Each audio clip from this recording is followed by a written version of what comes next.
Doctor Abdul Hai رحمۃ اللہ علیہ اپنے ملفوظات میں لکھتے ہیں کہ دین پر عمل کرنے کی دو صورتیں ہیں.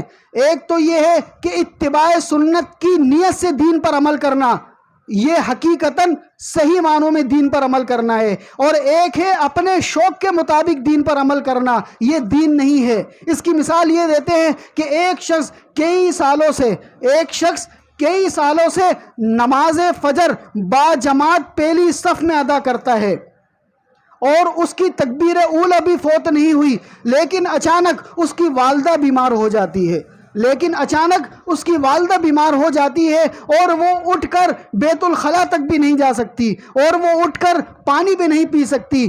اب فجر کی اذان ہوتی ہے اور اس کی والدہ کو اپنے بیٹے کی ضرورت پڑتی ہے اور اس کو قضاء حاجت کے لیے جانا ہوتا ہے، اور نماز کا وقت گزر رہا ہوتا ہے اور تکبیر اولیٰ کا وقت آ چکا ہوتا ہے. تو اب اس شخص کو دیکھا جائے گا کہ یہ اس وقت اپنی والدہ کی خدمت کرتا ہے، یہ پہلی صف میں جا کر نماز ادا کرتا ہے، تو اس وقت فضیلت بدل گئی. اس وقت حکم یہ ہے کہ پہلے اپنی والدہ کی خدمت کرو، جبکہ عموماً کیا ہے کہ فضیلت پہلی صف میں نماز ادا کرنا.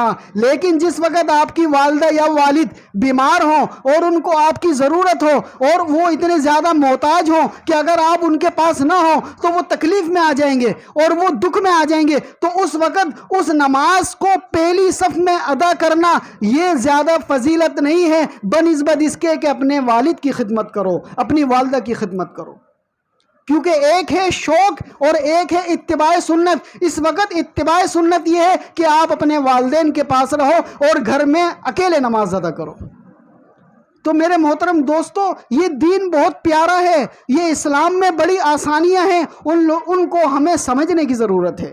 والدین کی قدر کرنے کی ضرورت ہے، ان کی خدمت کرنے کی ضرورت ہے.